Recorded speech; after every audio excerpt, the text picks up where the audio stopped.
ஸ்தோத்திரம். வேளையில் நாங்கள் வார்த்தைக்கு நேராய் கடந்து செல்வோம். வார்த்தையில் கேட்கிறவங்களை ஒருவரையும் ஆண்டவராய் இயேசு ராஜா நாமத்தினாலே நித்திய ரட்சிப்பை பெற்றுக்கொள்வோம்.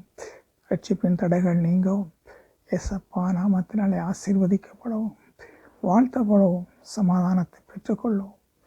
சமாதான பிரபுவும் குமாரனுமாகி இயேசு ராஜா நாமத்தில் வாழ்த்துகிறேன், ஆசீர்வதிக்கிறேன் உங்களை.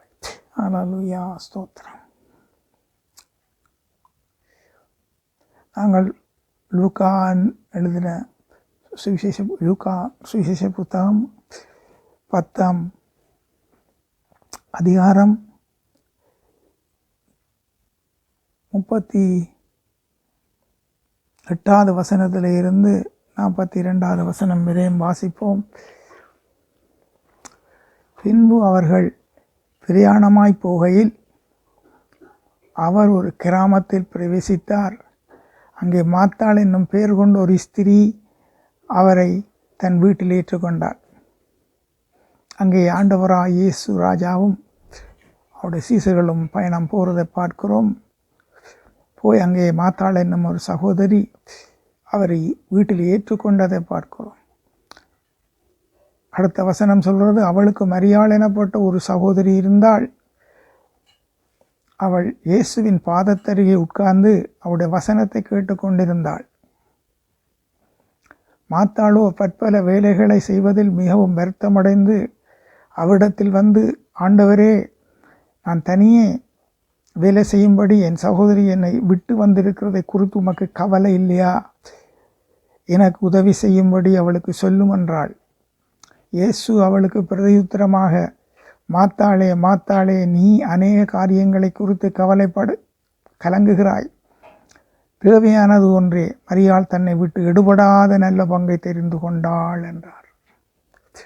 இந்த வசனங்கள் ஊடாக நாங்கள் பார்க்கிறோம், ஆண்டவராய் இயேசு இந்த மனுக்குலத்துக்கு எவ்வளவு மிக முக்கியமாக இருக்கிறார் என்று பார்க்கிறோம்.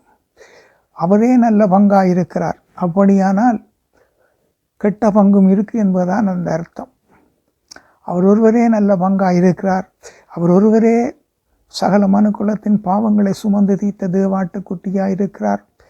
அவரே குற்ற நிவாரண பலியாக தம்மை தாமே ஜீவ பலியாக பழுதற்ற தேவாட்டுக்குட்டியாக தம்மை தாமே எல்லாருக்கும் எங்களுக்கும் ஒப்பு கொடுத்திருக்கிறார். அவர்தான் நம்முடைய இரட்சிப்பின் மீட்பராயிருக்கிறார். ஆகையாலே அவர் நல்ல பங்காயிருக்கிறார். இதுக்கு ஈடணையான வேறொரு நல்ல பங்கு எங்கும் இல்லை.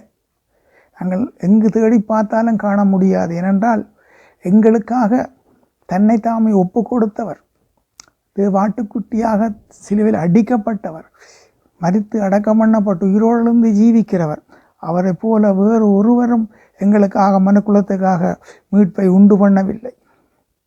ஆகையாலே அவர் நல்ல பங்காக இருக்கிறார் என்று பார்க்கிறோம். பாருங்கள், அங்கே மரியாள் என்ற சகோதரி அவள் என்ன செய்கிறாள்? ஆண்டவராய் இயேசுவின் பாதத்திற்கு உட்கார்ந்து அவருடைய வசனத்தை கேட்டுக்கொண்டிருந்தாள்.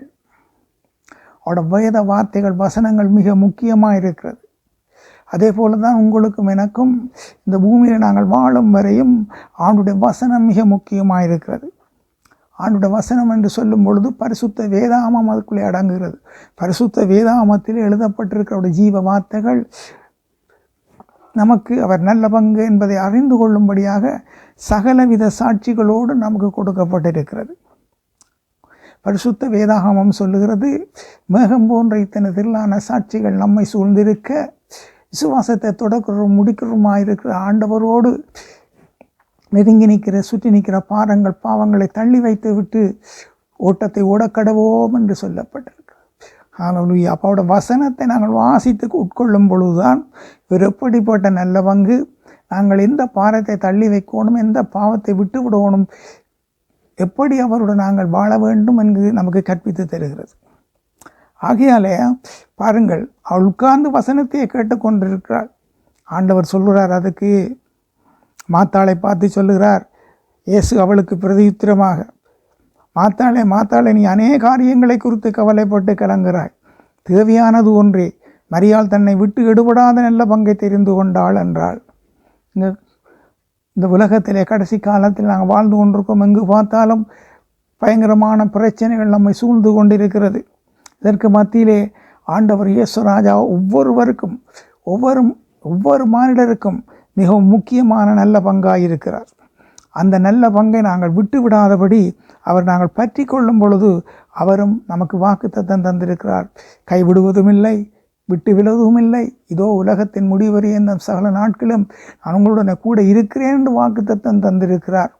ஆண்டவராக இயேசு கிறிஸ்து ராஜா அந்த நல்ல பங்கு இல்லாமல் நாங்கள் அந்த கெட்ட பங்குகளே இந்த தப்பி பிழைக்க நமக்கு வேறு நல்ல பங்கில்லை. ஆண்டவராக இயேசுவே நல்ல பங்காயிருக்கிறார். நல்ல பங்கை குறித்து நாங்கள் பார்க்கும் பொழுது சோத்திரம் சங்கீதம் 16 பார்க்கிறோம். சங்கீதம் 16 பார்க்கும் பொழுது இவ்வண்ணமாய் சொல்லப்படுகிறது, அவரே நல்ல பங்கும் நேர்த்தியான பங்கும் என்று பார்க்கிறோம். ஆகையால் அந்த நேர்த்தியான பங்கை நமக்கு கொடுப்பதற்கு அவர் நம்மை அழைக்கும் பொழுது அந்த பங்கை நாங்கள் பற்றி கொள்ள வேண்டும். பாருங்கள், நான் வாசிக்கிறேன். சங்கீதம் 16 இங்கே தாவீது சொல்வதை பார்க்கிறோம். கர்த்தர் என் சுதந்திரமும் என் பாத்திரத்தின் பங்குமானவர், என் சுதந்திரத்தை தேவரீர் காப்பாற்றுகிறீர். அவரே நம்முடைய சுதந்திரம். பிள்ளை என்கிற சுதந்திரத்தை தந்திருக்கிறார். தகப்பன் பரலோக ராஜ்யத்தின் ஜீவனுள்ள தெய்வமாய் இருக்கிறபடியால் அந்த பரலோக ராஜ்யத்தின் சுதந்திரத்தையும் நாங்கள் பெற்றுக்கொள்ளும்படியாக அவர் ஊடாக அந்த நல்ல பங்கு ஊடாக நமக்கு அந்த மகாபெரிய சிலாக்கியம் கிடைக்கிறது. பாருங்கள், கர்த்தர் என் சுதந்திரமும் என் பாத்திரத்தின் பங்குமானவர், என் சுதந்திரத்தை தேவரீர் காப்பாற்றுகிறீர். அவர்தான் நம்முடைய நல்ல பங்காயிருக்கிறார். அடுத்தது, நேர்த்தியான இடங்களில் எனக்கு பங்கு கிடைத்தது, ஆம் சிறப்பான சுதந்திரம் எனக்கு உண்டு. அப்போ ஆண்டவராக இயேசு கிறிஸ்து ராஜாவை நாங்கள் ஏற்றுக்கொள்ளும் பொழுது, அவருடைய வசனத்தை கவனித்து அவருடைய வசனத்துக்கு செவி கொடுத்து நாங்கள் அவரை பற்றி கொள்ளும் பொழுது எங்களுக்கு நேர்த்தியான இடங்களில் பங்கு கிடைக்கிறது. அது உண்மை உள்ள பங்கு, அது மகா நீதி நிறைந்த பங்காயிருக்கிறது. எவ்வளவேனும் பொய்யுரையாத பங்காயிருக்கிறார் ஆண்டவர் இயேசு. ஆகையால் தான் அங்கே சங்கீதக்காரர் சொல்கிறார், சிறப்பான சுதந்திரம் எனக்கு உண்டு. ஆம், பரலோக ராஜ்யத்தில் எங்களுக்கு ஒரு சிறப்பான சுதந்திரம் உண்டு, நித்திய ஜீவன் உண்டு, நித்திய வாழ்க்கை உண்டு. ஆகையாலே நாங்கள் அந்த பங்கை கைவிடாதபடி அந்த பங்காகி ஆண்டவர் இயேசு ராஜாவை நாம் ஏற்றுக்கொள்ள வேண்டும். ஹல்லேலூயா, ஸ்தோத்திரம். ஆகையாலே பாருங்கள், வேதம் சொல்வது சங்கீதம் 17:14 மனுஷருடைய கைக்கும் இம்மையில் தங்கை பங்கை பெற்றிருக்கிற உலக மக்களின் கைக்கும் உம்முடைய கரத்தினால் என்னை தப்புவியும். மனுஷருடைய கைக்கும் இம்மையில் தங்கை பங்கு. ஆண்டவராக இயேசு கிறிஸ்து நமக்கு பங்காக இருக்கிறார். நித்தியம் வரையும் பூமியில் நல்ல பங்காக இருக்கிறார்.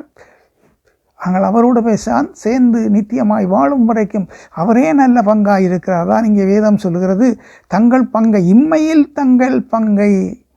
ஆண்டவராக இயேசு கிறிஸ்து நல்ல பங்காக ஏற்றுக்கொள்ளாதபடி வாழ்கிற ஒவ்வொருவரும் இந்த பூமியில் வாழும் வரையும் தான். அதுக்கு பிறகு அந்த பங்கு நம்மை தொடர்வதில்லை. நல்ல பங்காக அவர் நாங்கள் ஏற்றுக்கொள்ளும் பொழுது இம்மைக்கு மாத்திரமல்ல மறுமைக்கும் அவர் நல்ல பங்காக இருக்கிறார்.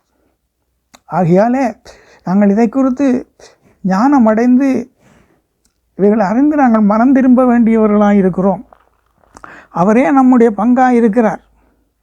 ஆகையாலே பாருங்கள், என்னோடது சொல்லப்படுவது சங்கீதம் 11 அதுக்கு எதிரான கெட்ட பங்காக இருக்கிற ஒரு பங்கு, அதை பார்க்கிறோம். சங்கீதம் 11:6 துன்மார்க்கர் மேல் கண்ணிகளை வர்சிக்க பண்ணுவார், அக்கினியின் கந்தகமும் கடுங்கோடை கொந்தளிப்பும் அவர்கள் குடிக்கும் பாத்திரத்தின் பங்கு. பாருங்கள், பூமியில் இம்மைக்கு மாத்திரம் பங்கை பெற்றிருக்கிறவர்கள் மறுமையிலே அவர்களுக்கு கிடைக்கிற பங்கை பாருங்கள். கடுங்கோடை கொந்தளிப்பும் அவர்கள் குடிக்கும் பாத்திரத்தின் பங்காயிருக்கிறது. அக்கினியும் கந்தகமும் கடுங்கோடை கொந்தளிப்பும் அவர்கள் குடிக்கும் பாத்திரத்தின் பங்காயிருக்கிறது. இந்த பங்கில் இருந்து நாங்கள் தப்பி பிழைக்கணும் என்றுதான் ஆண்டவராக இயேசு கிறிஸ்து நமக்கு நல்ல பங்காக இருக்கிறார்.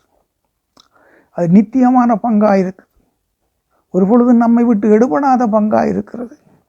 அந்த பங்கை நாங்கள் பற்றி கொள்வோமாயிருந்தால் நமக்கு நித்திய ஜீவன் கிடைக்கிறது.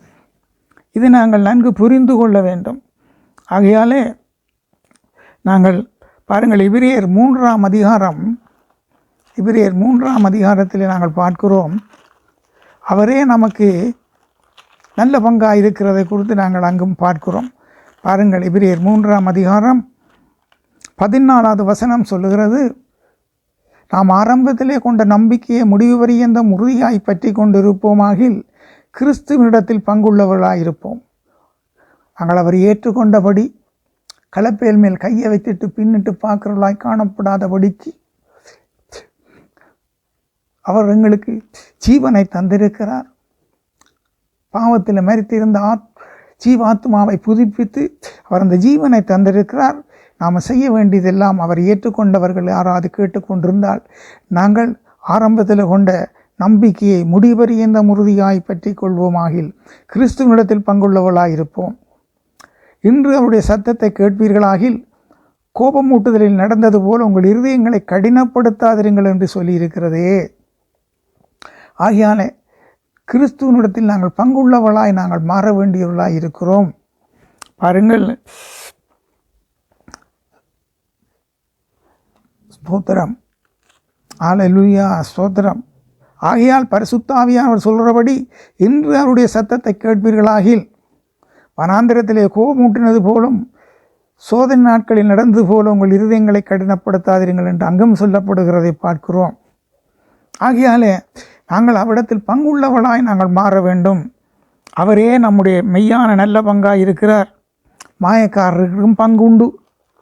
மாயக்காரருடைய பங்கை குறித்து பார்க்கும் பொழுது, மாயக்காரர் என்று சொன்னால் ஆண்டவராய் இயேசு கிறிஸ்துவை சொந்த இரட்சகராய் ஏற்றுக்கொள்ளாமல் இருக்கிறவர்களை பரிசுத்த வேதாகமம் சொல்கிறது மாயக்காரர். அந்த மாயக்காரோட பங்கை குறித்து நாங்கள் பார்க்கிறோம்.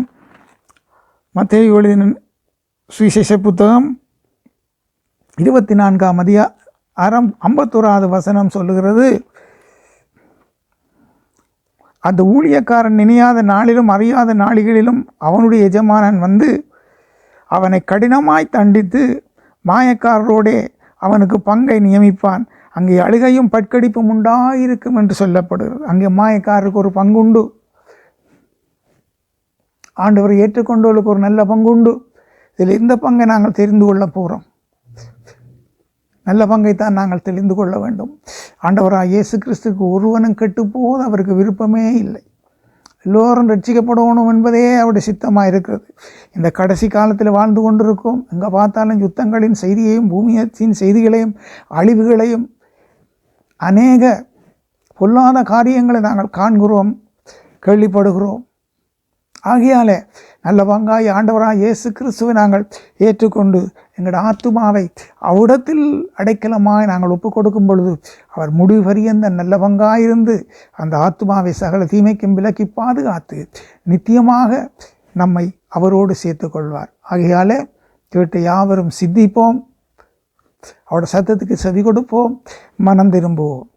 இயேசு ராஜா நாமத்தில் உங்களை வேண்டிக் கொள்கிறேன். அன்பானவர்களே, ஹல்லேலூயா. உங்களுக்காக நான் செபிக்கிறேன், அடியானுக்காக செபிக்கிறேன்.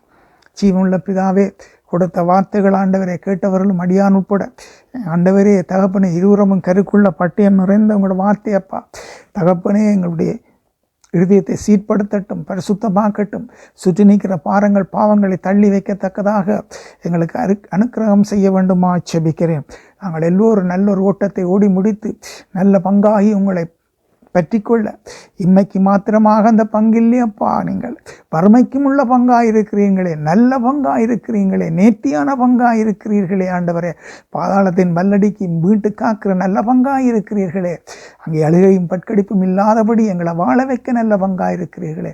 ஒவ்வொருவரையும் ரட்சிங்க, தடைகளை நீக்குங்க ஆண்டவரே. அறியாமையின் இருளின் கண்களை ஆண்டவரே நீங்கள் திறந்து ஆசீர்வதி வேண்டுமா செவித்து ஒப்பு கொடுத்து சகலரை வாழ்த்துகிறேன், ஆசீர்வதிக்கிறேன். அடியானையும் ஒப்பு கொடுக்கிறேன். கொடுத்த வார்த்தையை நானும் உறுதியாய் பற்றி கொண்டு முடிவறிந்த உங்களுக்கு உண்மையும் உத்தமமாய் வாழ என்னையும் வழி நடத்த ஆசீர்வதி. இயேசு ராஜா நாமத்தில் நல்ல பிதாவே. ஆமேன், ஆமேன், ஆமேன்.